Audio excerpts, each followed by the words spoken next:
जय बद्री केदारनाथ दोस्तों, बहुत बहुत स्वागत है आपका मेरे एक और YouTube वीडियो पे।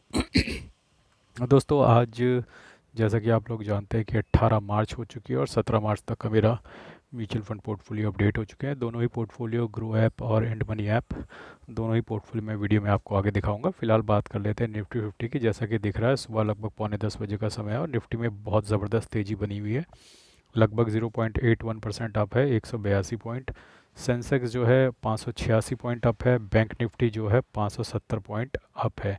और कल के अगर देखा जाए कि ग्लोबल मार्केट कैसा क्लोज हुआ था, तो नेस्डेक फ्यूचर्स, आई थिंक ये दो फ्यूचर्स और नेस्डेक फ्यूचर्स हैं अगर मैं गलत नहीं हूँ, तो दोनों में ही गिरावट नज़र आ रही है, लेकिन गिफ्ट निफ्टी पॉजिटिव बना हुआ है।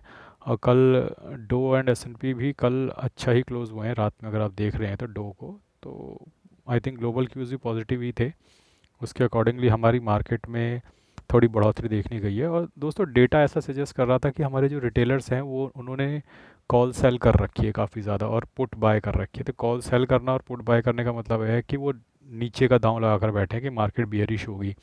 और जब भी ऐसा होता है तो बिग मनी हमेशा मार्केट को ऊपर की तरफ ले जाता है। प्लस इस वक्त सब लोग इतना डरे हुए हैं कि कोई भी मार्केट में पैसा नहीं डालना चाहता और हाथ नहीं लगाना चाहता, और यही सबसे अच्छा समय होता है, बिग मनी मार्केट को ऊपर की तरफ ले जाता है।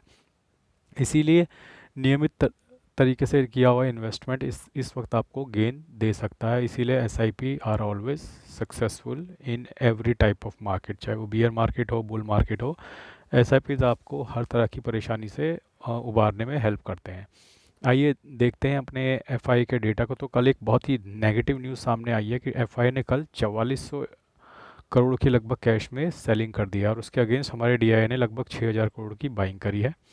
अब उसके बाद भी मार्केट अप रहा है, क्योंकि देखिए डिफरेंस में भी डीआई ज़्यादा ही है, प्लस थोड़ा रिटेलर्स ने भी बाइंग करी होगी, ऐसा लग रहा है। वैसे रिटेलर्स की ने की अगर बाइंग सेलिंग बराबर भी रही होगी तो भी आप देख सकते हो कि गुड इनफ डिफरेंस है डीआई और एफआई के बाय और सेल में। तो वो एनफ, अकेला ही एनफ है मार्केट को ऊपर ले जाने के लिए, क्योंकि लगभग 1400 करोड़ की कैश में डिफरेंस है। तो डी आई एफ आई की तो फिलहाल सेलिंग कम होती हुई नहीं दिख रही है। बीच बीच में वो थोड़ा सा अपनी रफ्तार उन्होंने धीमी करी थी पिछले, आई थिंक पिछले 5 से 8 डेज में, लेकिन अचानक से आज दोबारा जंप मार के 4400 करोड़ की सेलिंग कर दी है। तो धीरे धीरे वो बॉटम की तरफ तो बढ़ रहे हैं, लेकिन वो अपना मूव को इतना शातिर तरीके से प्ले कर रहे हैं एफआईए कि आपको पता नहीं चल रहा है कि वो एक्चुअल में सेलिंग कब ख़त्म करने वाले हैं, क्योंकि बीच में इतना कम कर दी सेलिंग, लेकिन अब बाकी अचानक से एक ही दिन में 4400 करोड़ सेल करके एवरेज निकाल दिए 2000 दो 2500 करोड़ पर डे की। अब देखते हैं एफआई की सेलिंग कब बंद होती है। जैसा कि मैंने अपनी तरफ से इंडिकेशन दे रहा है कि अप्रैल में चीज़ें फ्लैटन आउट हो जाएंगी और बॉटम बन जाएगा, जहाँ भी बने, इस लेवल पे बने या इससे नीचे जा पे बने, जहाँ भी बनेगा, लेकिन अप्रैल तक बॉटम आउट हो जाएंगी चीज़ें।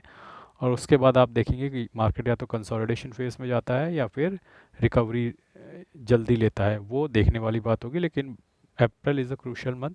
और दोस्तों ये मार्च का जो महीना है ना, इसमें लोग आप थोड़ा ना टैक्स एडजस्टमेंट भी करते हैं। जैसे किसी का अगर प्रॉफिट बना हुआ है और उसके कोई शेयर्स लॉसेस में है, तो वो क्या करते हैं कि आखिरी दिन में बेचकर 31 मार्च के आसपास बेचकर उसको 1 अप्रैल को दोबारा खरीद लेते हैं। तो उससे ये होता है कि उनके नीचे की वैल्यूज़ में उनको वो शेयर मिल जाते हैं, प्लस यहाँ पे जो लॉस होता है वो उनके पुराने प्रॉफिट से एडजस्ट हो जाता है और अगले दिन उसी शेयर्स को उसी भाव पे लगभग वो खरीद लेते हैं। तो ना उनका कोई नुकसान होता है उससे, और उनके जो प्रॉफिट हुआ होता है उसको इस नुकसान से वो नलीफाई कर लेते हैं, एडजस्ट कर लेते हैं। इसे टैक्स एडजस्टमेंट बोलते हैं, जो होगी अभी मार्च में बहुत सारे लोग करते हैं, बड़े बड़े जितने भी लोग हैं, इंस्टीट्यूट्स हैं, हाई नेटवर्थ इंडिविजुअल्स हैं, वो सब इस तरह की टैक्स एडजस्टमेंट करते हैं मार्च के एंड में। तो वो एडजस्टमेंट होने वाली है। तो अभी मार्केट आपको बहुत वो दिखेगा, वोलाटाइल सा दिखेगा, कभी ऊपर चला जाएगा कभी नीचे चला जाएगा। आप सोचोगे कि क्या हो रहा है, तो वो लोग अब टैक्स एडजस्टमेंट करना शुरू करेंगे। वो end last week of March में वो देखोगे कि आप उसका इम्पैक्ट नज़र आने लगेगा आपको। आइए बात कर लेते हैं जो डिफरेंट इंडस्ट्रीज़ हैं वो कैसा परफॉर्म कर रहे हैं। तो आप देख सकते हैं कि निफ्टी 50 जो है 0.82% अप है। निफ्टी मिड कैप 50 पे नज़र बनाइए, 1.11% अप है। मिड कैप 100 1.14% अप है। मिड कैप 150 1.06% अप है। तो मोटा मोटा देखा जा सकता है कि एक 1.00 टू 1.10% जो है मिड कैप अप है। वहीं अगर स्मॉल कैप पे नज़र बढ़ाए तो स्मॉल कैप 100 जो है 1.46% अप है, स्मॉल कैप 50 1.53% अप है, स्मॉल कैप 250 जो कि ब्रॉडर इंडेक्स है 1.46% अप है। तो मोटा मोटा देखने में ये आ रहा है कि ये लगभग 1.5% के ऊपर है। तो स्मॉल कैप, मिड कैप और लार्ज कैप तीनों में ही अच्छी बढ़ोतरी हो रही है आज, और होपफुली आज ये बढ़ोतरी रहेगी। थोड़ा बहुत प्रॉफिट बुकिंग हो सकती है एंड ऑफ द डे में, आखिरी 1 घंटे में, लेकिन मुझे ऐसा लगता है कि आज का दिन ग्रीन में ही क्लोज होगा 101%। ये मेरी प्रिडिक्शन है। और ये तो रही बात इंडिसेस की। अब आ जाते हैं अपने शेयर्स के पोर्टफोलियो पे, जो कि है शून्य ऐप पे। तो सबसे पहले आज का मैं दिखा देता हूँ। तो आज मुझे 0.66% का गेन हो रहा है, लगभग 1100 रुपये का। और आप देख सकते हैं मिड कैप 150 में आज मुझे ETF जो है उसमें 16 रुपये का गेन हो रहा है। डाबर का शेयर है उसमें मुझे 55 रुपये का गेन हो रहा है। ये सब आज का है, ठीक है। CPSC ETF में 82 रुपीज़ का नोशनल गेन हो रहा है। टाटा मोटर्स में 165 रुपीज़ का गेन हो रहा है। बैंक बीज में 103 रुपीज़ का नोशनल गेन हो रहा है। HDFC स्मॉल कैप ETF में 21 रुपीज़ का गेन हो रहा है। निफ्टी बीज में 75 रुपीज़ का गेन हो रहा है। रिलायंस में 52 रुपीज़ का गेन हो रहा है। जीनस पावर में 61 रुपीज़ का गेन हो रहा है। इंडसइंड बैंक में 35 रुपीज़ का गेन हो रहा है। इरकॉन जो कि आज 7% से ऊपर चढ़ा हुआ है, उसमें लगभग 460 रुपये का मुझे नोशनल गेन हो रहा है। दोस्तों ये तो बात हुई आज की। अब आइए टोटल पोर्टफोलियो में दिखा देता हूँ। टोटल पोर्टफोलियो में मेरा अभी भी 13% का नुकसान नज़र आ रहा है। इन्वेस्टेड वैल्यू 1,99,000 है। करंट वैल्यूशन 1,73,000 है। टोटल गेन नोशनल लॉस जो है 26,336 रुपये बना हुआ है। तो आप देख सकते हैं कि जो मेरा मिड कैप 120 का ETF है वो 13% डाउन है। डाबर का जो शेयर है वो 9% डाउन है। CPSC ETF 4% डाउन है। टाटा मोटर 17% डाउन है। बैंक बीज लगभग फ्लैट चल रहा है, मतलब ब्रेक इवन पे आ गया है। यहाँ से अगर ऊपर जाता है बैंक बीज तो मुझे मुनाफा होगा। HDFC स्मॉल कैप का ETF है 18% के नुकसान में है। निफ्टी बीज एकमात्र है जो लगभग 0.12% के गेन पे है, लगभग 10 रुपये का गेन मुझे दे रहा है निफ्टी बीज।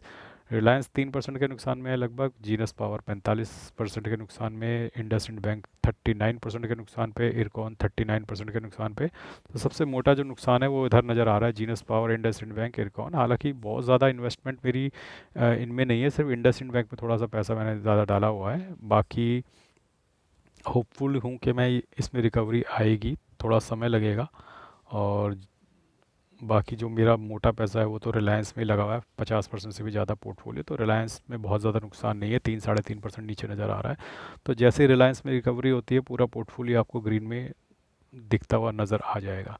तो दोस्तों ये तो बात हुई मेरे शेयर्स के पोर्टफोलियो की। आइए अब चलते हैं अपने म्यूचुअल फंड के पोर्टफोलियो पे। तो मैं दिखा देता हूँ आपको अपना कल का पोर्टफोलियो। तो कल मुझे 10,311 रुपये का नोशनल गेन हुआ है, और टोटल रिटर्न हुआ -3,80,000 बने हुए हैं। Invested value 27,45,000, current value 23,65। और मैं एक बार इसको सॉर्ट कर देता हूँ, कौन कौन से म्यूचुअल फंड ने कल मुझे पॉजिटिव रिटर्न दिया है उसका मैं दिखा देता हूँ। जो जिसने सबसे ज़्यादा पॉजिटिव रिटर्न दिया वो सबसे ऊपर नज़र आएगा, बाकी नीचे नीचे नज़र आते जाएंगे।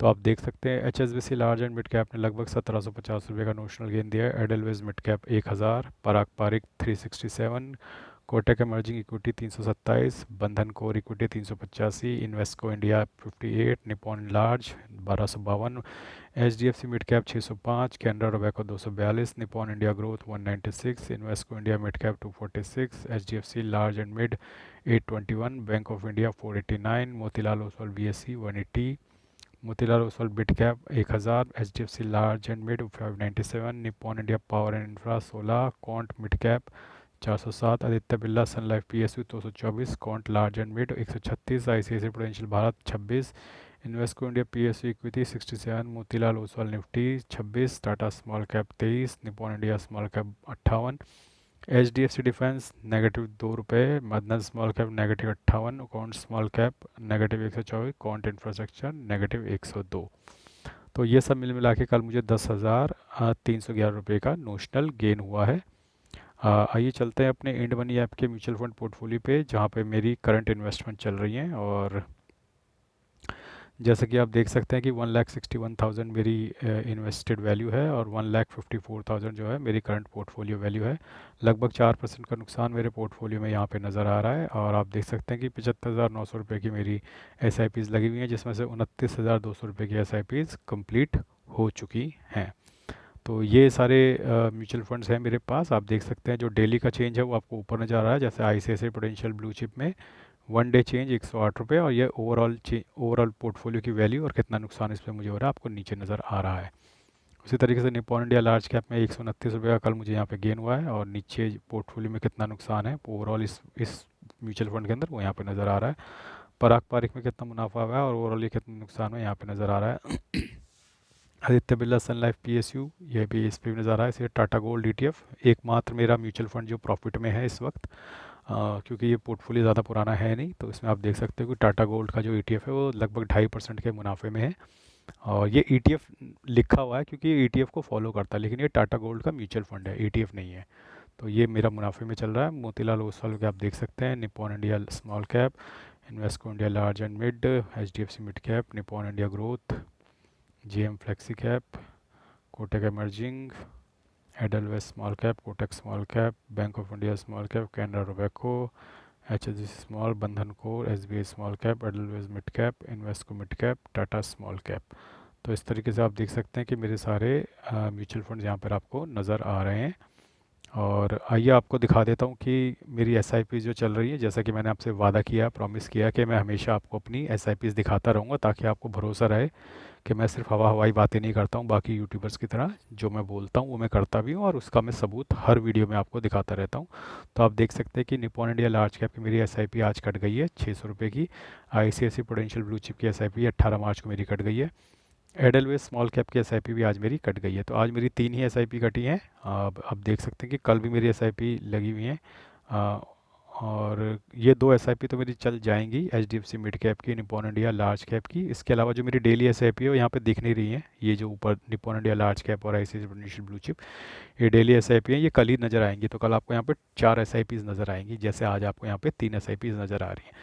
तो जैसा कि मैं पिछले वीडियोस में भी आपको बता चुका हूँ कि जनरली मैं 40,000 की नॉर्मल अपनी मंथली एसआईपी चलाता हूँ। इस वक्त मैंने उसे बढ़ाकर 75-80 हज़ार के करीब कर रखा है, और वो जो बढ़ावट है वो सिर्फ Nippon India large cap, ICICI Prudential blue chip large cap और पराग पारिक में वो मैंने बढ़ाया है एक्स्ट्रा जो एसआईपी की है।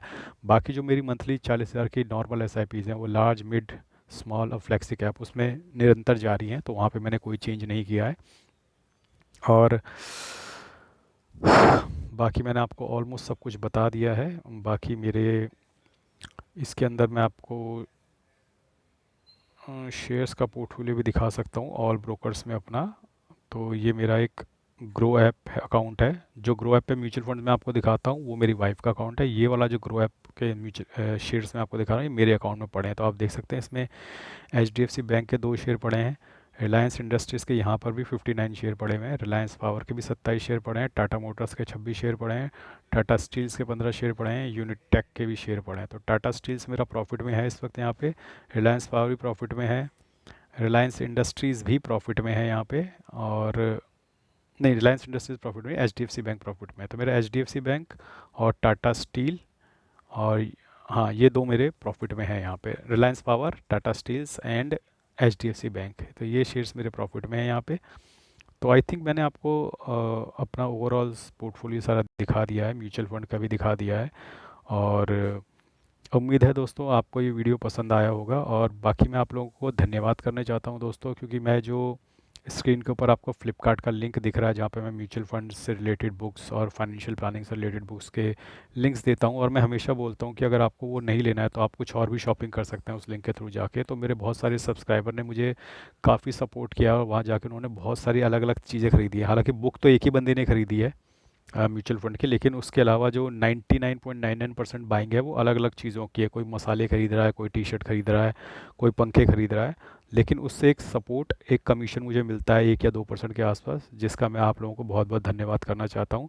कहीं ना कहीं जितने भी लोग मेरे वीडियोस देखते हैं, कहीं ना कहीं उनका बड़ा दिल है कि वो जाकर उस लिंक के थ्रू जाकर, फ्लिपकार्ट के लिंक के थ्रू जाकर अलग अलग अपनी ज़रूरत की चीज़ें बाय कर लेते हैं जिनको उसको ज़रूरत होती है, और उसमें उनका भी कोई नुकसान नहीं है, उनको भी कोई हिट नहीं लगता, और फाइनेंशियली मुझे थोड़ा सा यहाँ पे बेनिफिट होता है।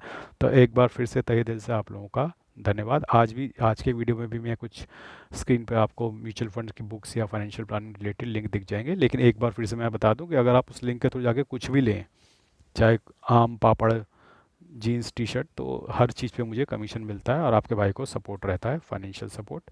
तो उसके लिए एक बार फिर से धन्यवाद। तो दोस्तों आई थिंक फ़िलहाल मार्केट जो है थोड़ा अप मूव दिखाएगा और मुझे ऐसा लग रहा है कि 23,000 का बैरियर ब्रेक हो सकता है। 23,000 या 23,200 तक मार्केट जा सकता है, लेकिन उसके बाद एक दोबारा से एक फॉल आने की उम्मीद है। ये टेम्पररी रिलीफ लग रहा है मुझे, थोड़ा सा मार्केट ऊपर जाएगा और फिर अप्रैल में थोड़ा सा नीचे खींचा जाएगा या मार्च एंड तक। लेकिन इस टेम्पररी रिलीफ में भी आपको अपनी एसआईपीज़ बंद नहीं करनी है, अपनी एसआईपीज़ लगातार जारी रखिएगा, क्योंकि मार्केट बड़ा ही अनप्रडिक्टेबल है। और जब सब ने मार्केट को सेल करना शुरू कर दिया, तब मार्केट देख रहे हो आप अचानक से ऊपर भाग रही है कुछ दिनों से। क्योंकि जब जनरल पब्लिक, आम पब्लिक, रिटेलर जो है नेगेटिव होगा, तभी मार्केट ऊपर जाती है। यही नियम है, यही दस्तूर है। जब सबके दिमाग में फॉल फॉल, नेगेटिव नेगेटिव, मतलब बेच दो होगा, तभी मार्केट ऊपर जाती है। और आप देख सकते हो कि पिछले एक दो हफ्ते में तो सेंटिमेंट्स पूरी तरह नेगेटिव था, सबका कोई भी खरीदना नहीं चाह रहा था। तो आप देख रहे हो मार्केट बहुत तेज़ी से ऊपर जा रहा है। लेकिन जो लगातार एसआईपीस करते रहते हैं, उनको देखोगे अब अच्छा गेन हो रहा है। और आई थिंक ये गेन आगे भी बढ़ता रहे, ताकि कुछ शॉर्ट टर्म जो प्रॉफिट से हम बुक कर सकें अपने शेयर्स वाले पोर्टफोलियो में। म्यूचुअल फंड में तो हम लॉन्ग टर्म गेम खेल रहे हैं, तो इस फॉल और गिरावट से मुझे कोई ज़्यादा दिक्कत है नहीं। तो दोस्तों, आज के लिए बस इतना ही। धन्यवाद, गुड बाय, जय बद्री केदार।